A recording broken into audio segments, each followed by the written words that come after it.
नमस्कार,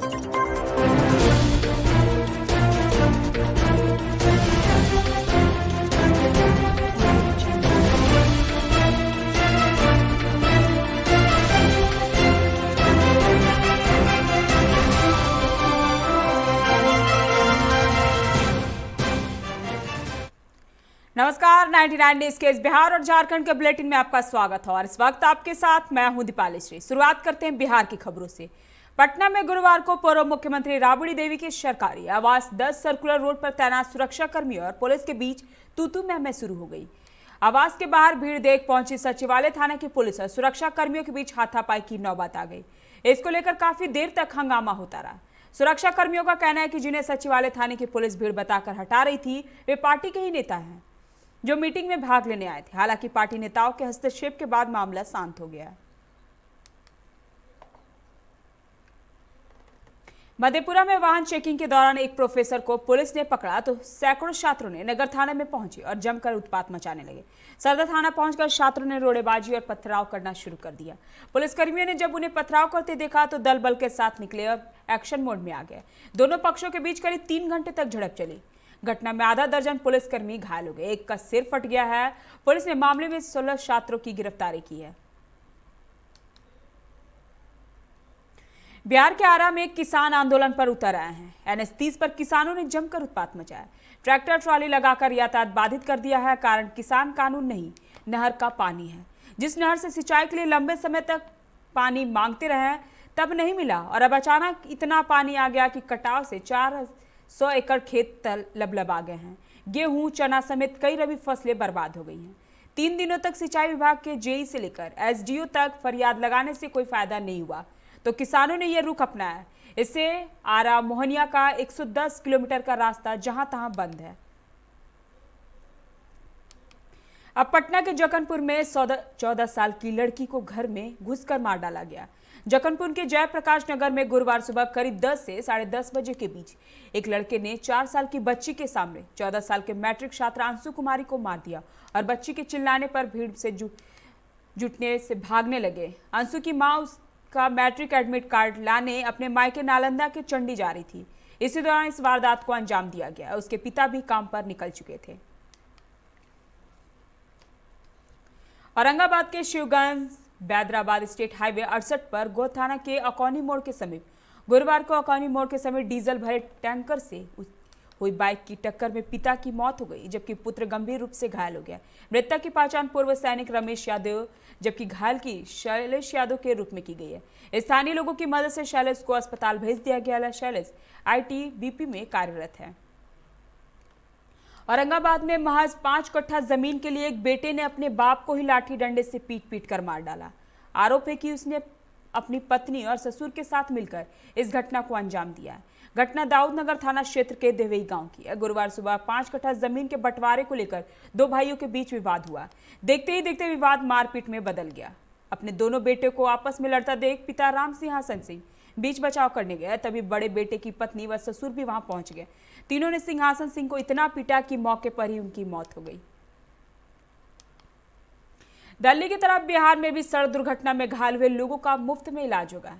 बिहार सरकार जल्द ही ऐसी योजना लाने जा रही है जिसमें घायलों का सरकारी व निजी अस्पतालों में कैशलेस इलाज किया जा सकेगा। वैसे राज्य के सरकारी अस्पतालों में पहले से ही मुफ्त इलाज की सुविधा है, पर कभी कभी सड़क दुर्घटना के बाद अस्पताल जाने वाले घायलों को बिना इलाज किए ही रेफर कर दिया जाता है। इलाज में देरी के कारण पीड़ित की जान भी चली जाती है। 17 फरवरी से शुरू हो रही बिहार बोर्ड की मैट्रिक की वार्षिक परीक्षा 2021 में परीक्षार्थियों को रंगीन कॉपियां दी जाएगी। पाली के हिसाब से कॉपियों के रंग अलग अलग होंगे। पहली पाली के परीक्षार्थियों के लिए OMR सेट और उत्तर पुस्तिका का रंग पिंक रहेगा, जबकि दूसरी पाली के लिए मैजेंटा होगा। बिहार बोर्ड ने कहा कि पिछले साल की तरह इस बार भी मैट्रिक की वार्षिक परीक्षा में भी सभी विषयों में 50% ऑब्जेक्टिव एवं 50% सब्जेक्टिव प्रश्न पूछे जाएंगे। करीब 10 माह के बाद आज से रांची सिविल कोर्ट का 1/4 अदालतें फिजिकल रहेंगी। कोरोना संक्रमण फैलने के बाद मार्च से सिविल कोर्ट वर्चुअल चल रही थी। सिर्फ आवश्यक मामले ही सुने जा रहे थे। बीते 14 जनवरी को झारखंड हाई कोर्ट के निर्देश के दूसरे दिन 15 जनवरी का न्यायायुक्त नवनीत कुमार ने फिजिकल कोर्ट की रूपरेखा तय की है। न्यायिक अधिकारियों और बार एसोसिएशन के पदाधिकारियों के साथ बैठक कर यह तय किया गया है कि प्रथम चरण में 1/4 कोर्ट फिजिकल चलेगी, वहीं 3/4 कोर्ट पूर्व की तरह वर्चुअल चलेगी।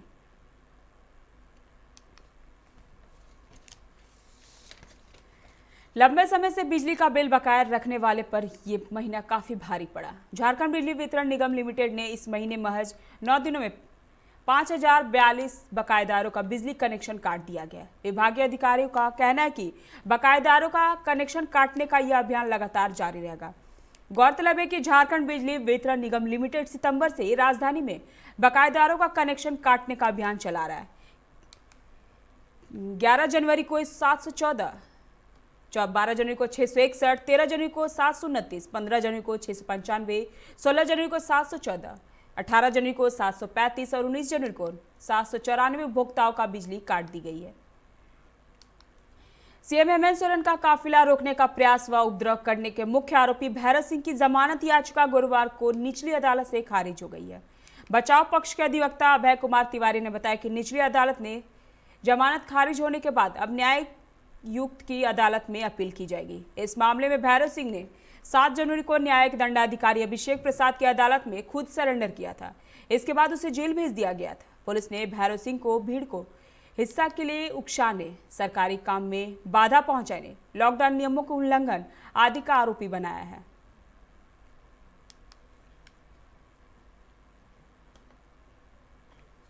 वक्त तो चला एक छोटे से ब्रेक का, मिलते हैं ब्रेक के बाद।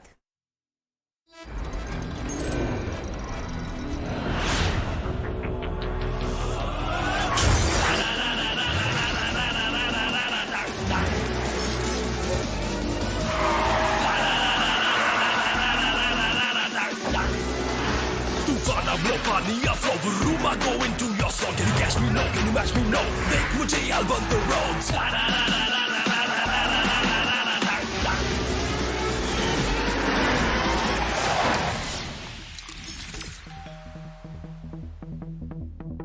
Hi. You're early. I know. XUV 300. Authorised dealer model fuels, Dhanbad, Bokaro, Giridih. आप इस नंबर पर संपर्क कर सकते हैं 8929207235, 8929207236, 9711355896। जब अपने घर के लिए सही दरवाजे चुनने की बात हो तो चुनिए सिर्फ टाटा प्रवेश के दरवाजे, जो लकड़ी के दरवाजों से कई गुना है बेहतर। टाटा प्रवेश के दरवाजों में है स्टील की मजबूती और लकड़ी की खूबसूरती।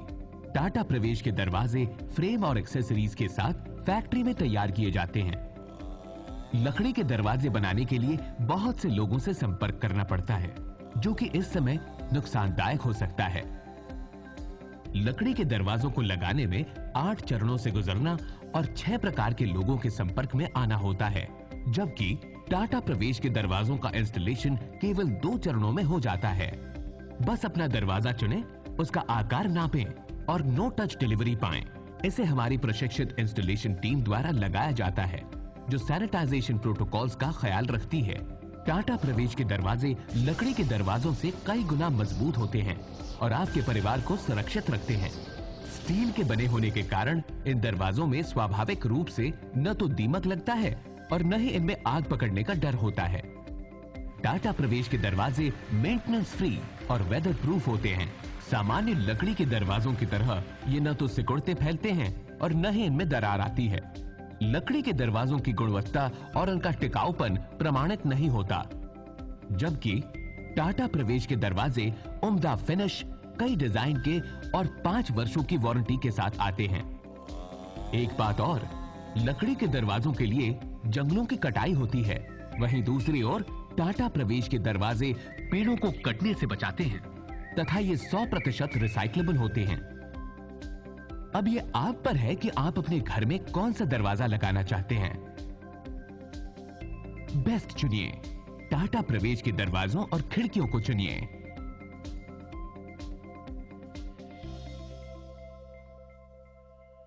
Authorised distributor Shri Ram sales, GT road, Govindpur, Dhanbad.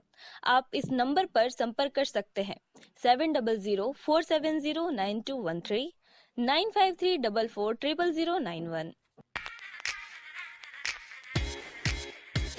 I'm sexy Mr. Brown, a prince who's just been crowned. I can brighten up your day, cause I'm so sunny. Hey, I'm sexy Mr. Brown, heading out to town. You can hate me all the way, cause I got my honey.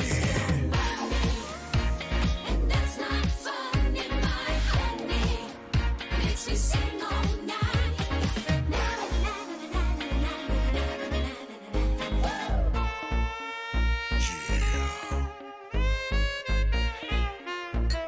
Sexy Mr. Brown. Your wait for sheer extravagance is over. Presenting Kia Carnival. Bookings open. जय TMT, भरोसा अटूट एवं सुरक्षित निर्माण का।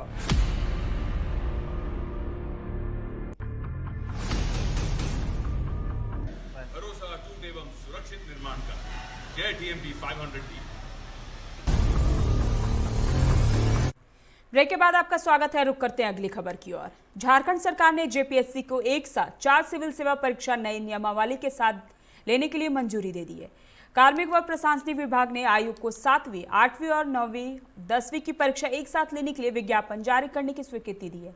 साथ ही कार्मिक विभाग ने अब तक 249 रिक्त पद भी उपलब्ध करा दिए हैं। बैरमो थाना क्षेत्र स्थित करगली गेट और रामविलास स्कूल के बीच नाला किनारे से गुरुवार की सुबह एक युवक का शव बरामद किया गया। शव बोरे में बंधा था और उसके मुंह में कपड़ा ठूसा मिला। घटना की सूचना के बाद मौके पर पहुंची पुलिस ने शव को पोस्टमार्टम के लिए भिजवा मामले की जांच में जुट गई है। आशंका जाहिर की जा रही है कि सिर कुचलकर युवक की हत्या कर दी गई है। युवक की फिलहाल पहचान नहीं हो सकी है। सुबह जब नाला किनारे लोगों ने बोरा देखा तो उन्हें लगा कि किसी जानवर को इसमें भरकर फेंका गया है।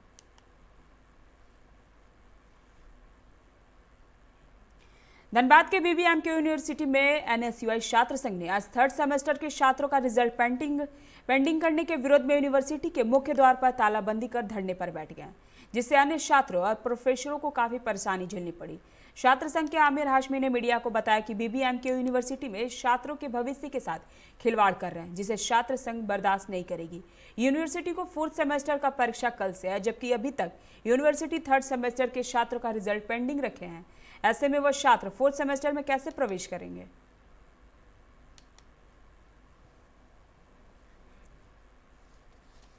आपको जैसा मालूम होगा, ज्ञात होगा कि सेमेस्टर 3rd की स्टूडेंट का जो मामला चल रहा है, इस विषय में हम लोगों ने कॉलेज प्रशासन से भी बात की थी और विश्वविद्यालय प्रशासन से भी बात की। लेकिन विश्वविद्यालय प्रशासन जो है वो कॉलेज की गलती पे डाल के और कहता है कि हम छात्रों का परमिशन नहीं देंगे, उनको हम अगले सेमेस्टर 4 की एग्जामिनेशन जो हो रही है, कल से होने वाली है, उसमें बैठने नहीं दिया जाए। हमारी मांग है कि जब कॉलेज और विश्वविद्यालय प्रशासन की जब मामला है तो उसमें छात्रों के भविष्य के साथ क्यों खिलवाड़ किया जाए? जिनकी भी गलती आप उन पर कार्रवाई करें, हम आपके साथ हैं। लेकिन एग्जाम में 3rd का एग्जामिनेशन हुआ था तो उसमें हम लोग का कुछ दिक्कत के कारण हम लोग फॉर्म फिलअप नहीं हुआ था। कोविड की वजह से घर में मतलब पता नहीं था हम लोग क्या करना क्या नहीं करना, उस कारण एग्जामिनेशन फॉर्म फिलअप नहीं हुआ। बहुत सा बच्चा रहा जिसका फॉर्म फिलअप नहीं हुआ। उसके लिए यहाँ यूनिवर्सिटी वाला एक फॉर्म निकाला गया कि जो लड़का कोविड की वजह से फॉर्म नहीं कर पाया 3rd एग्जाम, वो फॉर्म भर सकता है। वो फॉर्म हम लोगों ने फिलअप किया। 3rd के एग्जाम में का कुछ अता पता नहीं है कि 3rd का एग्जाम कब होगा, इससे कुछ ठीक नहीं है। अब 4th का एग्जाम स्टार्ट हो चुका है, ठीक है। अगर 4th का हम लोग फॉर्म नहीं भर पाएंगे तो हम लोग 4th का तो 1 साल बैक होगी। निरसा स्थित मैथन पावर लिमिटेड के मुख्य गेट पर पूर्व निर्धारित कार्यक्रम के तहत झामुमो नेता अशोक मंडल के नेतृत्व में आज धरना दिया गया। विस्थापित मोर्चा के सचिव रामरंजन मिश्रा की अगुवाई में दर्जनों की संख्या में पुरुष तथा महिलाओं ने मुख्य गेट को जाम कर धरने पर बैठ गए। सचिव रामरंजन मिश्रा ने बताया कि एमपीएल विस्थापितों को केवल आश्वासन देकर बरगला रही है। किसी को ना तो नियोजन दिया जा रहा और ना ही मुआवजा। वर्तमान में एमपीएल बाहर से हजारों मजदूरों को लाकर कार्य करवा रही है, पर यहाँ के स्थानीय मजदूरों को रोजगार से वंचित रखा जा रहा है।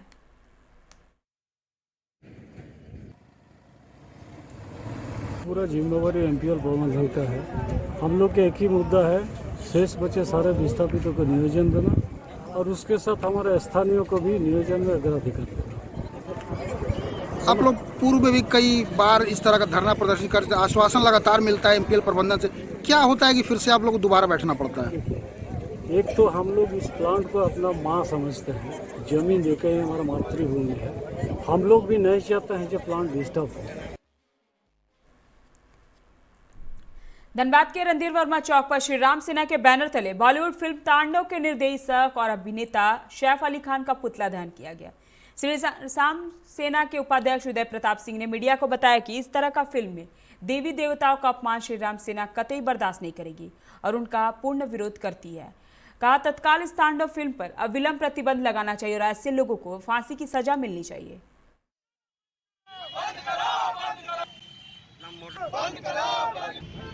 वेब सीरीज का फिल्म आया है जिसमें हिंदू धर्म को अपमान किया जा रहा है और इन लोगों का एक नियत बन गया है कि हिंदू धर्म का अपमान करो और टीआरपी बढ़ाओ अपना।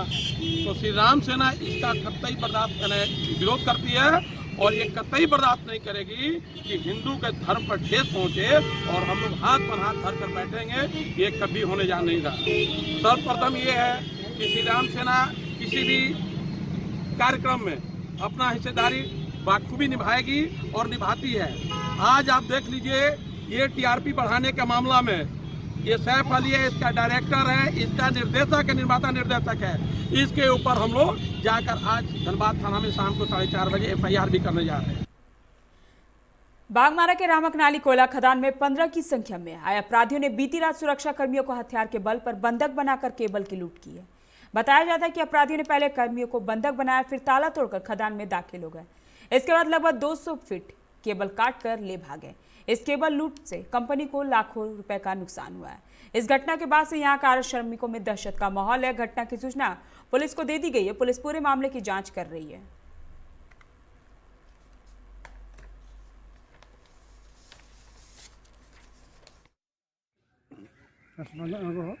वहाँ चढ़ गया, उस बोला चाबी तो नहीं, बोला चाबी फिर दे दिया। वहाँ बोले चलो वहाँ खोलो, खोला और वो लोग खोल खाल के यार काटने लगा। हम लोग को नीचे ले के 100 पिलर नीचे बिठा दिया। बोले बैठो, हमारा तो सर लाइन में खड़ा कर दे के ही रहो। हम लोग 10-15 से बेसी रहा तावा तोड़ के घुस गया। हम लोग जैसे यहाँ से तो वहाँ 3 पिलर है, मतलब छोटा छोटा पिलर हो रहा है, सामने है। यहाँ चोरी हो रहा है, जिसके चलते यहाँ का बिजली का पानी का सप्लाई में बड़ा प्रॉब्लम हो जा रहा है। दूसरी बात है कि यहाँ समस्या इतना गंभीर हो चुका है कि रात पाली में अगर किसी वर्कर को गार्ड में देते भी हैं तो वह नहीं जाने के लिए तैयार होता है। बोलता है कि हमारा जान का रक्षा कौन करेगा। और जिसका नतीजा ये होता है कभी 1 गार्ड रहता है, कभी 2 गार्ड रहता है, 1 गार्ड का कमी हो जाता है। रात पाला में लगभग नहीं के बराबर लोग आता है। मतलब चोरों की संख्या कितना था वो तो एग्जैक्ट मतलब पता नहीं चल रहा है, लेकिन 20-25 से कभी कम नहीं आता है। वो आकर के पूरे फोर्स को मतलब जो गार्ड था उसको बंधक बना लिया और बंधक बना के उन लोगों को नीचे लेकर चला गया। और केबिल पिछला बार जो चोरी हुई थी वही केबिल जो हम लोग किसी तरह से इधर उधर करके मतलब लगाए थे, वो भी केबिल मतलब लगभग 200 मीटर के आसपास मतलब केबिल लेकर के चला गया। और अभी मतलब काफ़ी मतलब मैंने यहाँ पर लोगों को मतलब ये है कि मतलब भाई इस तरह की घटना बार बार हो रही है। अभी के इस बिहार झारखंड बुलेटिन फिलहाल इतना ही है। बने रहे 99 न्यूज़ के साथ। नमस्कार।